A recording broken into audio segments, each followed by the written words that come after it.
Welcome back. AIDS can be a very isolating illness, and in rural areas that isolation can be even harder to bear. 22 people are officially registered as HIV positive in Somerset, but the actual number's thought to be much higher. In tonight's Insight, Simon Meadows looks at a support scheme in the county known as Buddying, where volunteers befriend people living with HIV and AIDS.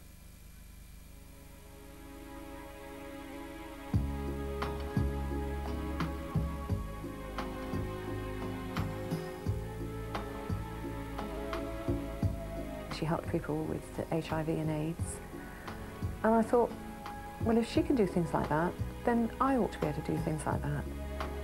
And the fact that probably lots of people wouldn't want to do this kind of voluntary work, for lots of reasons that probably they didn't really understand. Listening to him moan and me moaning back at him and saying how my day went, and basically take some of the emphasis off the HIV and his illness. I know for me it was about I felt dirty, I felt unworthy. No chance of a relationship, no chance of being cared for. All of those things kind of go out the window. All of your ambitions, you know, wanting children, mortgage, all of those things that we all take for granted suddenly disappeared. As a woman in her 50s with 2 grown-up sons, Jean Cook might have wanted to take things a little easier. But 6 months ago, she decided to nurture a new role.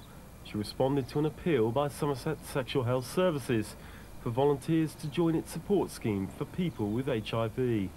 Just over a year ago, I had a car accident, which put me off of work for a very long time.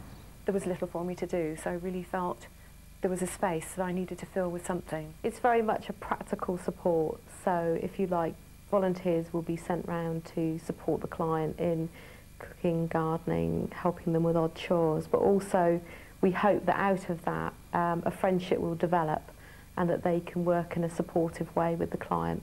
Knock, knock. Hello, Mike. How are you?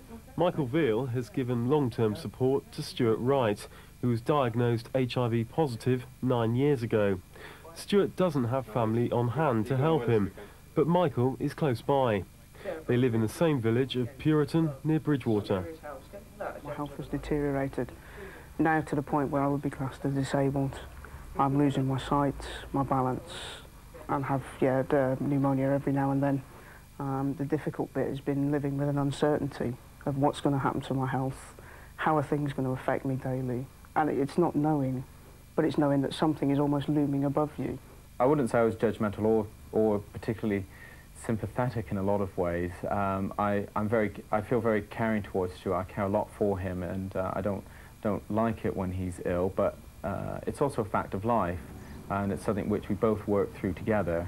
In terms of practical support, yeah, if I need to get to work and I'm stuck, then Mike will actually pick us up and bring us back and stuff like that, or shopping, you know, if I'm short of milk, cigarettes, whatever. But apart from that, it's more about just being friends. It takes time to build a friendship, and it's certainly true here. Like all new recruits, Jean Cook was put through her paces with 2 weekends of training covering health education, sexuality and coping with bereavement. Only then was she allowed to meet her new friend. When I first went there, I must admit I was really nervous. Even though we'd gone through all the training course, I felt nervous because it was somebody new. It was a different lifestyle than mine, very, very different. And of course the first thing is you're offered a coffee. And I was offered a cup of coffee, and I looked at this cup and I thought, oh my God, can I drink out of this cup? And then instantly my mind said, don't be stupid, you've done all the training course, you know that this is going to be okay.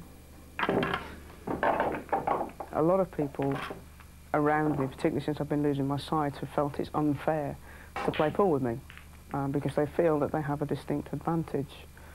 And Mike is one of the few people that actually has guts to play me at pool and accept that he can lose, and he doesn't do it deliberately because he knows better than that. And that to me is about being treated as normally as possible.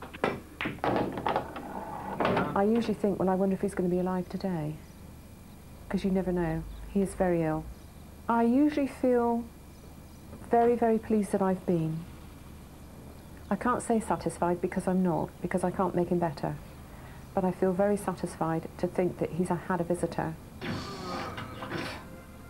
A game or two of self-survival on Stuart's beloved games console provides some welcome escapism.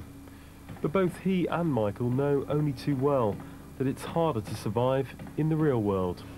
Stuart's death is something we've talked about quite openly. We've talked about it on a number of occasions, from things about his funeral, what the arrangements are, how I can help the family, how I can help anything after he has passed away. I know that I'm scared of leaving behind a lot of things, although I'm not frightened of dying as such. And I know that, yeah, it's going to hurt Mike when I do die. And I think we've had the opportunity to be honest about that. And G knows too that in time her friendship with the man she supported in recent months will come to an end. It won't be sad. It will be a joyous thing, really, that when he passes, that I've actually been able to help him in a very small way by befriending him.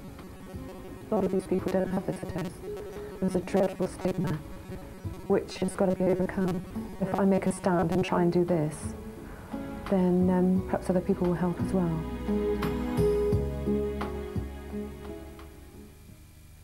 And if you would like to become involved as a volunteer in the scheme, you can call Somerset Sexual Health Services on 01823 327 076. Now for a